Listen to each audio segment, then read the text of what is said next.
The name is Natalie Greene. I'm 32 years old. At 8:46 on a Saturday evening, I sat at table 14 in the ballroom of the Grand Hawthorne Hotel and listened to my boss tell 400 people the story of my life.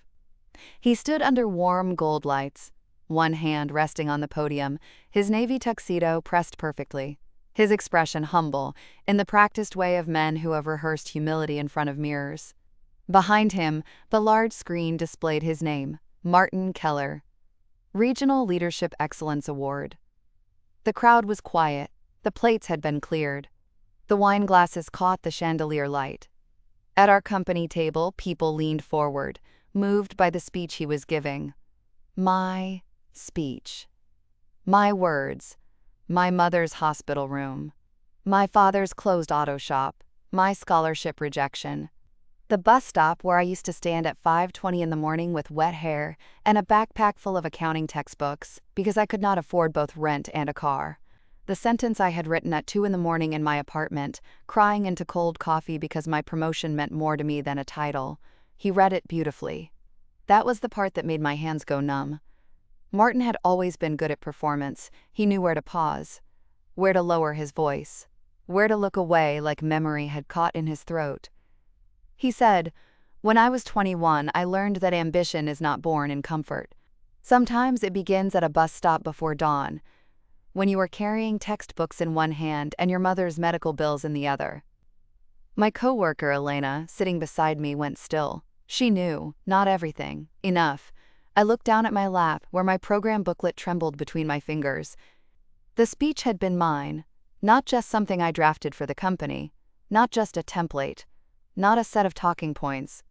Mine. I had written it for the upcoming internal promotion ceremony, where I was supposed to be introduced as the new Director of Client Strategy for Northlake Financial Group's Midwest Division. My first director role. The role I had worked toward for 7 years. Martin, my senior vice president, had asked to review my remarks 2 weeks earlier. "Just want to make sure they align with leadership tone," he said. I sent him the draft because that was what I had been trained to do. Be collaborative. Be professional. Trust the process. Now he stood at an awards dinner, accepting a leadership honor from the Regional Business Council, and delivered my personal history as if he had lived it.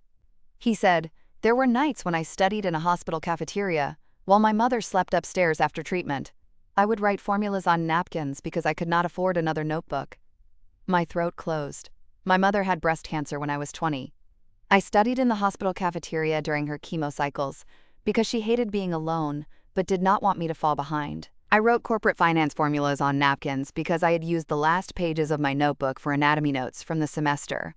I almost became a nurse before realizing numbers felt safer than bodies. Martin's mother was alive, healthy, wealthy, and currently seated near the front in a silver gown, applauding her son's supposed resilience. Then he said the line that almost made me stand. "My father lost his business in the recession, and I watched him hand the keys back with dignity, even though it broke him." That day taught me that leadership is not about never falling. It is about who you become when no one is clapping. My father's auto repair shop closed when I was 19. I was there when he handed the keys to the landlord. He cried in the parking lot for 3 minutes, then wiped his face and told me not to tell my mother because she had enough to carry. I had written that sentence after staring at my laptop screen for nearly an hour. Leadership is not about never falling. It is about who you become when no one is clapping. Martin got applause for it. A soft, admiring sound moved through the ballroom. I heard someone at the next table whisper, "Beautiful." Elena's hand found my wrist under the table.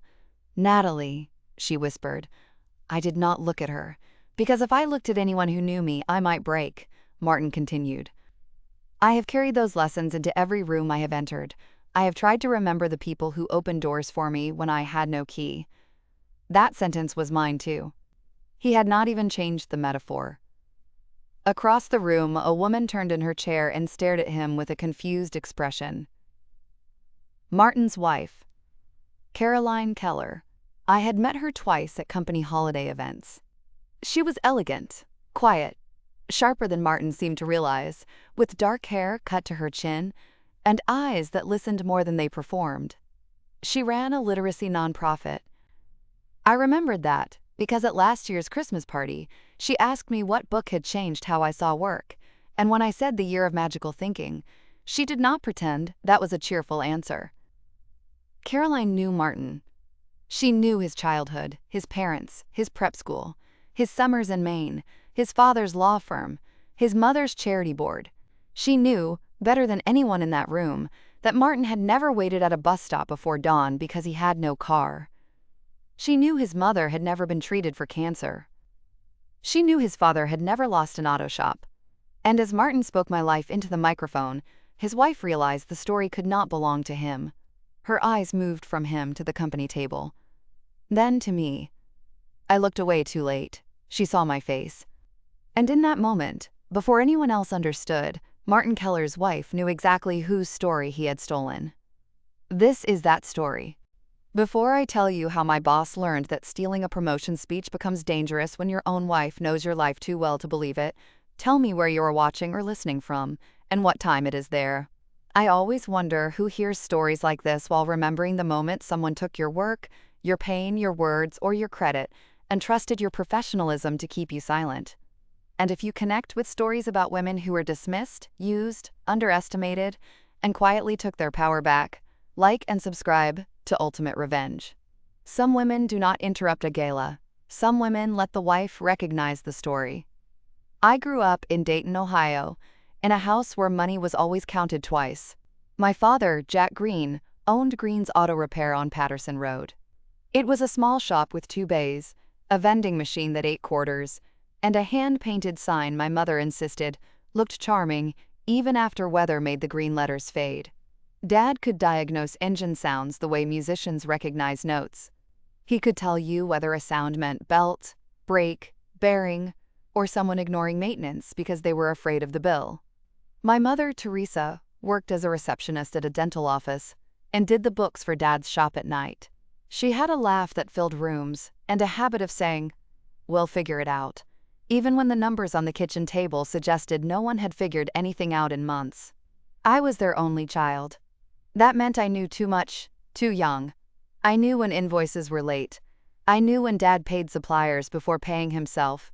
I knew Mom stretched groceries. I knew the sound of their voices when they thought I was asleep and were trying not to say the word foreclosure. I was not poor in a dramatic way. We had heat, food, school clothes, Christmas. But there was no cushion, no second chance fund, no family money waiting quietly in the background. If something broke, something else waited. When the recession hit, Dad's shop suffered slowly, then all at once. People delayed repairs. Fleet accounts disappeared. A bigger chain opened nearby and undercut prices for oil changes. Dad tried to hold on. He worked longer hours. Mom worked more nights on invoices. I worked after school at a grocery store and pretended I needed the money for college savings, not the electric bill.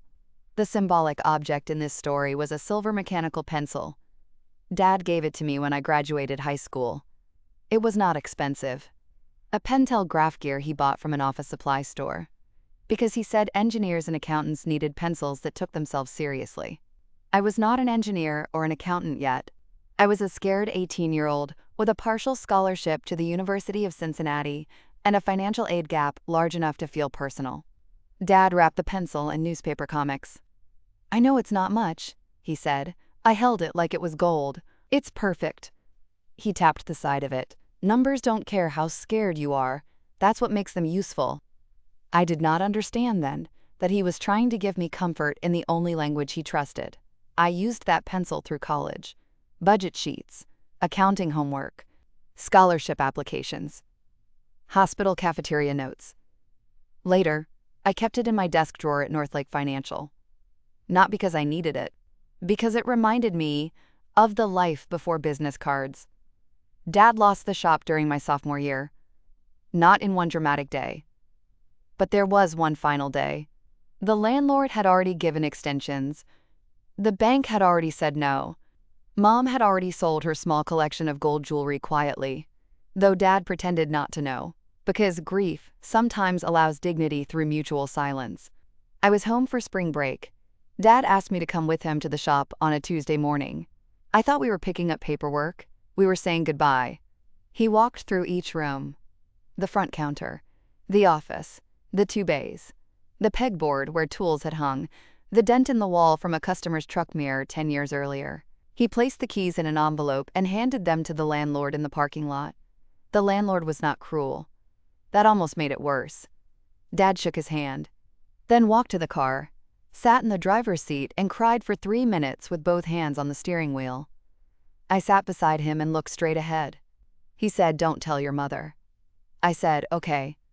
Then he wiped his face, started the car, and said, "You still have homework?"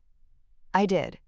So I went back to campus, worked a closing shift at the library, and studied balance sheets while my father's hands were still shaking in my mind. 3 months later, Mom was diagnosed with breast cancer. Stage 2. Treatable, the doctor said. Treatable is not the same as easy. There were surgeries, chemo, radiation, bills, fear, and the strange logistics of illness. Rides, prescriptions, insurance calls, meals, forms, side effects, appointment calendars, hats, nausea, scans, waiting rooms. I almost withdrew from school. Mom refused. "You are not dropping out because my cells got stupid," she said. "Mom, no, you'll study in the cafeteria if you have to. I'll sleep." So I did. On chemo days, I took the bus from campus to the hospital with a backpack full of textbooks and Dad's silver pencil. I sat in the cafeteria with vending machine coffee and wrote formulas on napkins when I ran out of notebook paper. Capital asset pricing model. Weighted average cost of capital.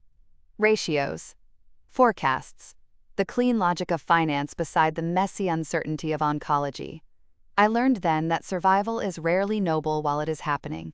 It is scheduling. It is showing up. It is doing the next thing while afraid.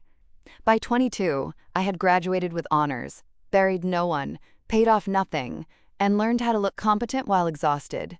That skill made me valuable in corporate life. Northlake Financial Group hired me as an analyst, right out of school.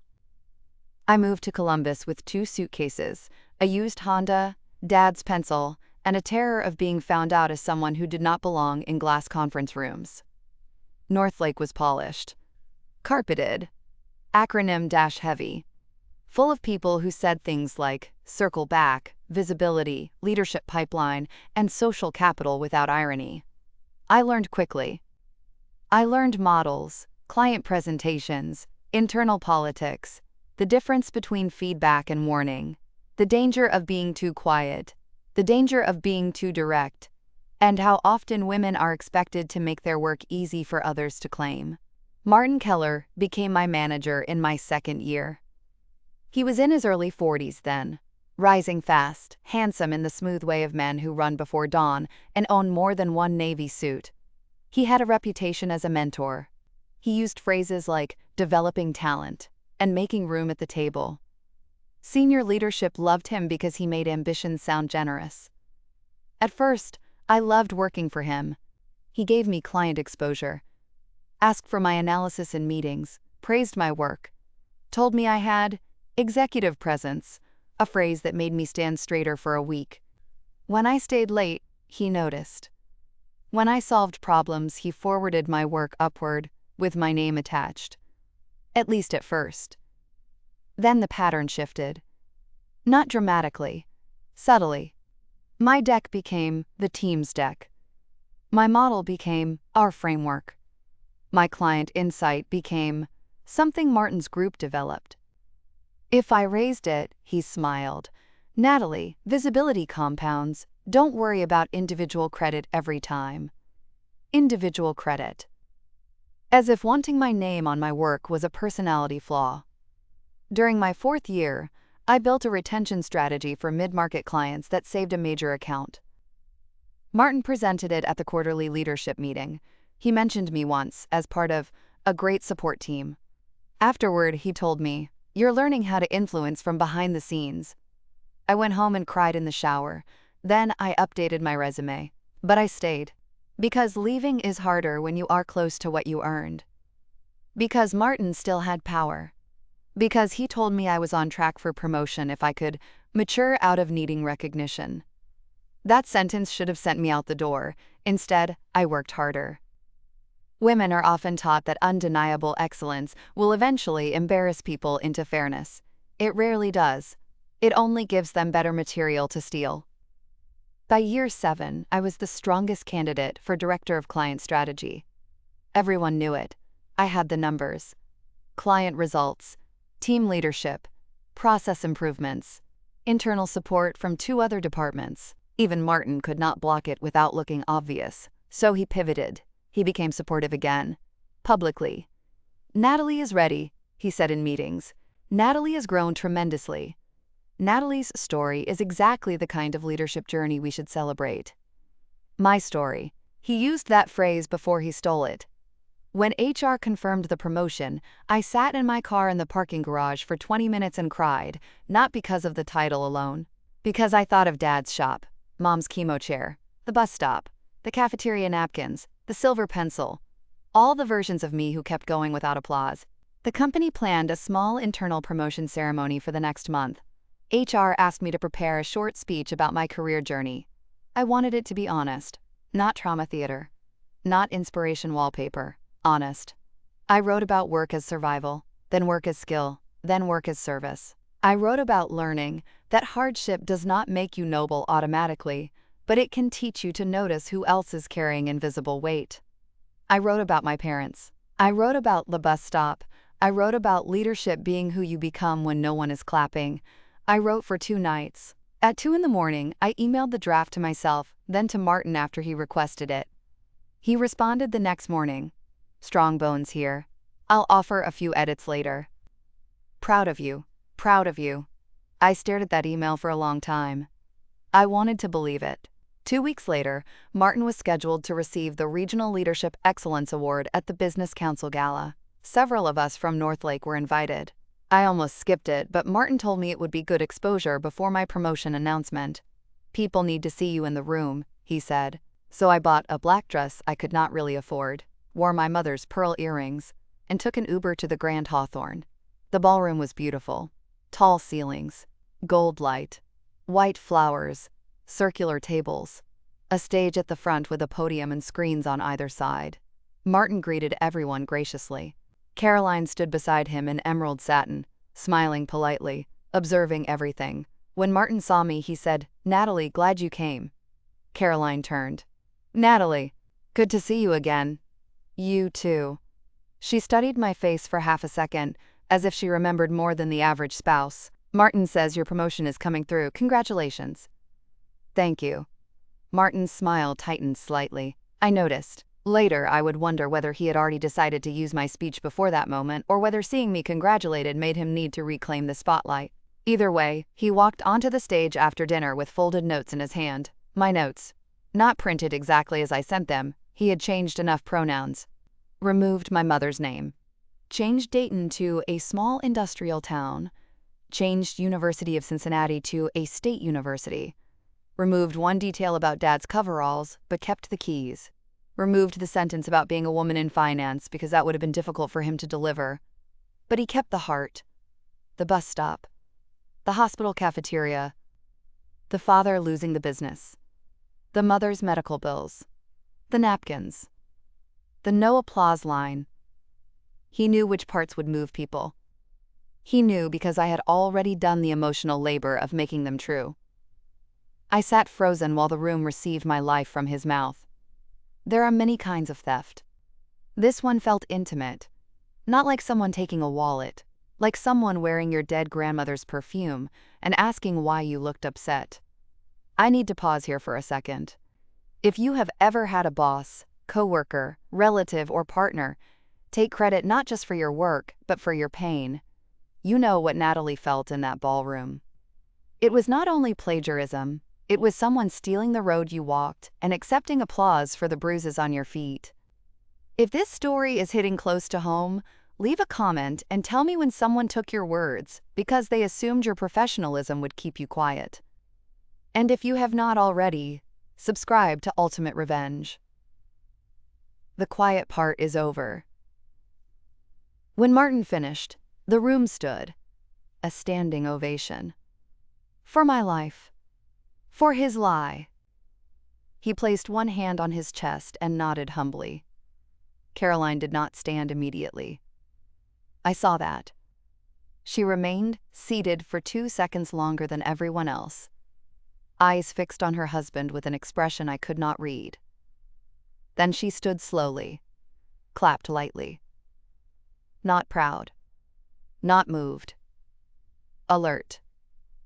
After the program ended, people gathered around Martin. Congratulations. Powerful speech. So authentic. I remained at the table because my legs did not trust themselves. Elena leaned close. Natalie, that was yours. I whispered, I know. What are you going to do? I don't know. Across the room, Caroline touched Martin's arm and said something. He smiled tightly and moved away toward a group of council members. She watched him go, then turned and walked directly toward me. My heartbeat doubled. Natalie, she said. I stood because manners survive, even betrayal. Caroline, can we speak somewhere quieter? Elena stood too. Caroline looked at her. You may come if Natalie wants. I did. We walked to a side corridor outside the ballroom, near a table with coffee urns and abandoned dessert plates. Caroline folded her hands. I want to ask you something, and I apologize if it is painful. I said nothing. She continued. Did Martin's speech belong to you? I closed my eyes. There it was, the question I needed and dreaded. Yes. Elena said. Every major story in it was Natalie's. Caroline's jaw tightened. I thought so. My voice shook. How? She gave a sad, humorless smile. Martin's mother has never had chemotherapy. His father has never owned or lost an auto repair shop. Martin has never taken a bus anywhere unless it was chartered to a ski resort. And when he was 21, he was spending a semester in London on his parents' money. I almost laughed. It came out more like a breath, Caroline continued. But more than that, I saw your face. I looked away. I sent him my promotion speech draft. When? 2 weeks ago. Do you still have the original? Yes. Time-stamped? Yes. Good. Good. The same word my grandmother might have used if she were alive. Caroline looked toward the ballroom. I am sorry. You didn't do it. No, but I have stood beside him at enough podiums. That sentence held a marriage inside it. I did not ask. She looked back at me. What do you want to happen? I did not know. That was the honest answer. Part of me wanted to run. Part of me wanted to walk back into the ballroom, take the microphone and say, that was mine. Part of me wanted to be strategic, because women like me are punished when we are right in the wrong tone. I said, I don't want to lose my promotion. Caroline nodded immediately. Of course. I don't want him to say I gave him permission. Did you? No. Do you have the email where he requested the draft? Yes. Good. She looked at Elena. You heard the speech? Yes. You recognized it? Elena nodded. Parts. I knew her mother had cancer. I knew about her father's shop. Natalie shared the no applause line with me last week because she was nervous about whether it sounded too dramatic. I whispered, you said it was perfect. It was, Elena said. Caroline took a breath. My husband has just accepted a public award using a personal narrative that is not his, that is not only unethical. It is reputationally dangerous for your company and the council. She spoke like a woman who had spent years translating private disappointment into institutional language. I asked, will you say something? Yes. That surprised me, she continued. But it should begin with you if you want it to. Your story should not be taken from you again, even in the correction. I stared at her. That was the first truly decent thing anyone said that night. My story should not be taken from me again. Caroline gave me her card. Send me the original draft and the email from Martin, if you are comfortable. I will confirm in writing that the life events he claimed do not match his life. I will also speak to the council chair tonight privately. Elena said, You'd do that? Caroline looked tired. I should have done many things earlier. Again, a marriage in one sentence. I sent the documents from my phone before fear could talk me out of it. Original draft. Timestamped. Email from Martin requesting review. His reply. Caroline read the first page. Her eyes filled when she reached the hospital cafeteria section. "This is beautiful," she said. "I did not know what to do with that. Thank you." She looked at me, and he knew it. The council chair was a woman named Denise Harrington, CEO of a logistics company, and apparently not someone easily charmed once evidence entered the room. Caroline spoke to her near the registration table. I watched from the corridor with Elena. Martin saw them, then saw me, then saw Caroline's phone in Denise's hand. His face changed. For the first time all night, the performance cracked. He excused himself from the group of admirers and walked toward Caroline quickly. Not running. Men like Martin never run in tuxedos. But close. Caroline turned before he reached her. Denise Harrington stood beside her, expression flat. Martin smiled. "Everything okay?" Caroline said, "No." One word, beautifully delivered. He looked at Denise. "What's going on?" Denise said, "We need to discuss concerns about your remarks." "My remarks?" Caroline held up her phone. "Natalie Greene's remarks." Martin looked at me. There it was, not guilt first, calculation. "Natalie," he said, "I was inspired by your draft, certainly, but—" "No," Caroline said. He turned to her. "Caroline." "No," she repeated. "You told people your mother had cancer." His mouth tightened. That was metaphorical. Denise blinked. "Cancer?" Martin lowered his voice. "This is not the place." Caroline looked at him with something colder than anger. "You made it the place." Elena whispered, "I love her." Same. Denise asked me to step into a private conference room with her, Caroline, Elena, and Martin. I did. My legs were shaking, but I went. Inside, the hotel staff had left extra chairs and a tray of water glasses. Martin closed the door and immediately shifted into executive mode. "This is a misunderstanding." I placed my phone on the table. "No, it isn't." His eyes sharpened. "Natalie, I understand why this feels personal. Your draft was strong, and I may have borrowed thematic elements. My mother's cancer is not a thematic element." Silence. Caroline looked down. Denise's expression did not move. I continued. "My father's business closing is not a leadership metaphor for your use. The bus stop was not a composite. The hospital cafeteria was not inspiration. You asked to review my promotion speech and used it as your award speech without permission." Martin said, "I adapted it." Elena said, "You stole it." He looked at her. "Elena, I would be careful." Denise leaned forward. "Mr. Keller, I would be more careful." That shut him up. Denise asked for the documents, I forwarded them. She reviewed the timestamp, Martin's email, his response, and the speech notes I had written. Caroline confirmed, in front of him, that the personal events he described did not happen to him. Martin tried one more time. Natalie's story is powerful because it reflects the kind of resilience our whole organization values. I intended to honor that broader truth. I stared at him. "You honored it by removing my name from it?" He had no answer. Caroline said quietly, "Martin, stop." He looked at her, angry now. "You don't understand the pressure of these rooms." She laughed once, a small, devastating laugh. "I understand that you just accepted an award for integrity with someone else's life." Denise stood. "The council will review this formally. For tonight, Mr. Keller, you will not participate in the post-event press photos or interviews. I also expect Northlake will need to be informed immediately." Martin's face went pale. "There's no need to escalate." Denise looked at me. "That is not your decision." The award that had been in his hand 30 minutes earlier now sat on a side table in the conference room, heavy glass, engraved, "Regional Leadership Excellence." It looked ridiculous. The next morning, my phone began buzzing at 8:05. Not Martin, HR. Then the Chief People Officer. Then the Division President. Denise Harrington had informed Northlake before breakfast. Caroline had sent her written statement. Elena sent hers. I sent my documents. By 10:30, Martin was placed on administrative leave pending investigation. By noon, HR asked whether I wanted to postpone my promotion announcement. I said no. My voice did not shake. No, I earned it.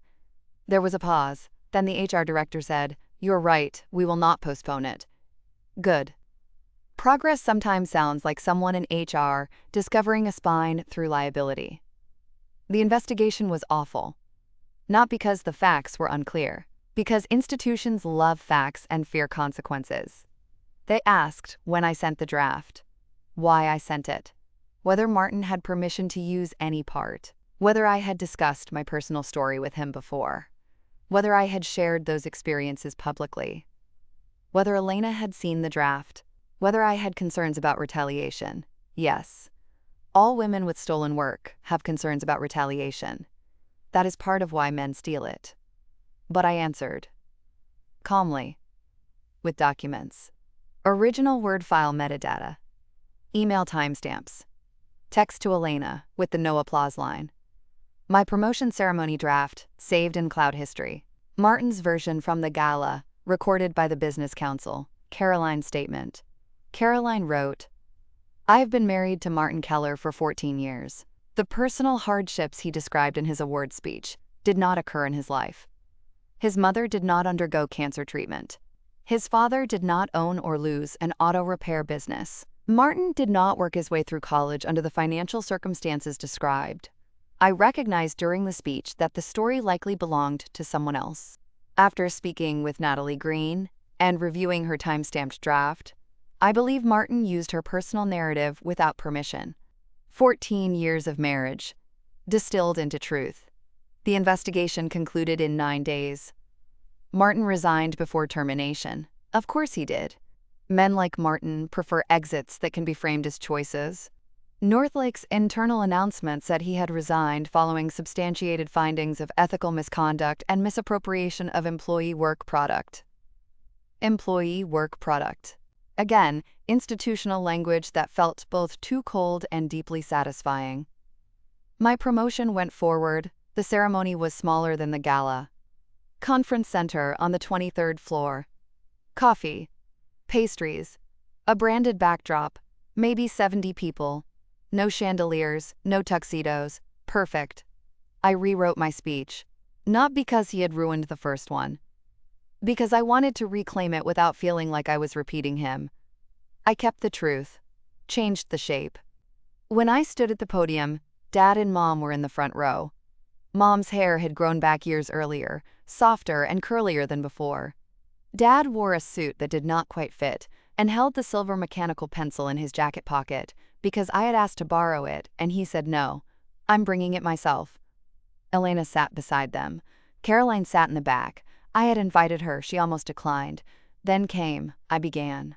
Last week, some of you heard parts of my story in a room where my name was not attached to it. Today, I'm going to tell it myself. The room went completely still. Good. Let it. I continued. I come from a family where money was counted twice and love showed up in practical ways. My father owned an auto repair shop until the economy took more than hard work could protect. My mother went through cancer treatment while I was in college. I studied in hospital cafeterias, worked early shifts, took buses before dawn, and learned that ambition can begin as survival before it becomes vision. My mother cried. Dad looked at the floor. I held the podium. Those experiences do not make me special. Many people in this company have carried private hardship into professional rooms. What they taught me is that leadership is not about polishing your story until it impresses people. It is about refusing to steal someone else's. A sound moved through the room. Not applause. Breath. I looked around. Credit matters. Names matter. Origin matters. When we erase the person behind the work, we do more than take an idea. We take the road that brought them to that idea. I saw 3 women in the second row nod. I continued. So today, I accept this promotion with gratitude and with a promise. If I am in a room where work is being discussed, I will name the people who did it. If I am leading a team, I will not call their labor support when it is strategy. And if someone trusts me with their story, I will not treat it as raw material for my reputation. Then I paused. And Dad, I still have the pencil. He lifted it from his pocket. People laughed. I smiled. That pencil taught me numbers don't care how scared you are. But people should. Leadership needs both precision and care. When I finished, the applause was not as loud as the gala. It was better. Because it was mine. Afterward, Caroline approached me. You did beautifully. Thank you for coming. Thank you for inviting me. There was an awkward silence, not unfriendly. I said, "How are you?" She gave a small smile, answering that honestly would take several coffees. I drink coffee. Her eyes softened. Maybe someday. She looked toward the windows, then back at me. I filed for separation yesterday. I was not surprised. Still, I said, "I'm sorry." She nodded. Me too. And also not. That made sense. She touched my arm lightly. I spent years editing myself around his ambition. Hearing him use your life that way made me realize I had been watching smaller versions of the same theft at home. I did not ask for details. She did not need to give them. She said, "I'm glad you told it yourself." Me too. Martin disappeared from Northlake quickly. His office was cleared over a weekend. His name vanished from org charts. His LinkedIn transformed into the language of new opportunities and intentional transition. Someone sent me a screenshot of a post where he wrote about the importance of narrative ownership in leadership. I stared at it, then blocked him. Growth. The Business Council revoked his award 2 weeks later. Denise Harrington called me personally. The council has voted to rescind the Leadership Excellence Award from Martin Keller, she said. We would also like to invite you to speak at next year's Emerging Leaders Breakfast, if you're open to it. I laughed softly. About what? Credit, leadership, and ethical storytelling. Ethical storytelling. I liked that. I'll think about it. You should. I know. I did speak the next year, not with the same speech. With a better one. By then, I had led 2 major client initiatives, built a team of 8, implemented credit attribution practices for presentations, and created a policy that all internal materials submitted upward retained contributor names in metadata and appendix records. Boring? Maybe. Important? Absolutely. I became known as the director who always asked, "Who did the work?" At first, people laughed. Then they prepared answers. Good. Culture changes when repeated questions become expectations. At the Emerging Leaders Breakfast, I stood in front of a smaller room than the gala and said, "If you need someone else's hardship to make yourself sound deep, you are not a leader. You are a thief with a microphone." That line made it into 3 LinkedIn posts, with my name attached. Thank you very much. My parents still talk about the promotion ceremony. Dad tells everyone about the pencil now. He says, "I gave her that, like it was a strategic investment." Mom says, "She studied in that hospital cafeteria, to strangers at grocery stores." I let them. They earned a little pride. One evening, months after everything, I visited Dad at his new job, managing repairs for a county vehicle fleet. Not his own shop, but steady work with benefits. He opened his desk drawer and showed me a printed copy of my promotion speech. "You printed it?" "Yes." "Why?" He shrugged, "Like seeing your name on it." I had to look away. Me too. The silver pencil sits on my desk now in a small tray beside my business cards. Director of Client Strategy. Natalie Greene. My name, my work, my story. The final lesson is not that every boss is a thief or every mentor is false. Good mentors exist. They open doors and say your name while you walk through them. But some people collect other people's effort the way they collect applause.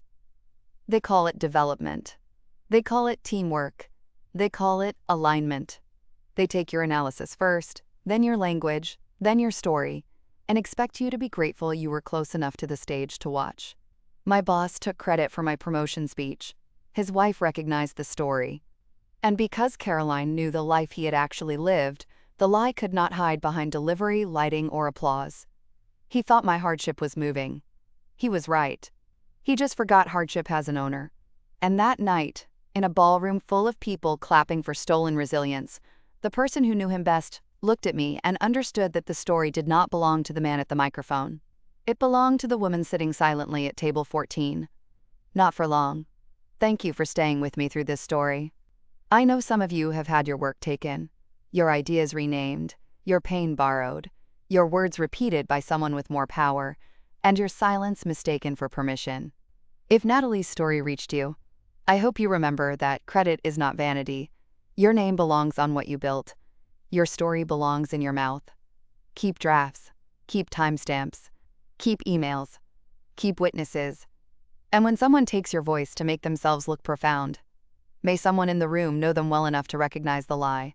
Subscribe to Ultimate Revenge for more stories about quiet women, workplace betrayal, silent comebacks, and the moment the stolen story finally returns to its owner. So tell me, if your boss stole your promotion speech and used your life story at an awards dinner, would you confront him in the ballroom? Or would you let the evidence, the timestamps, and his own wife bring the truth to the stage?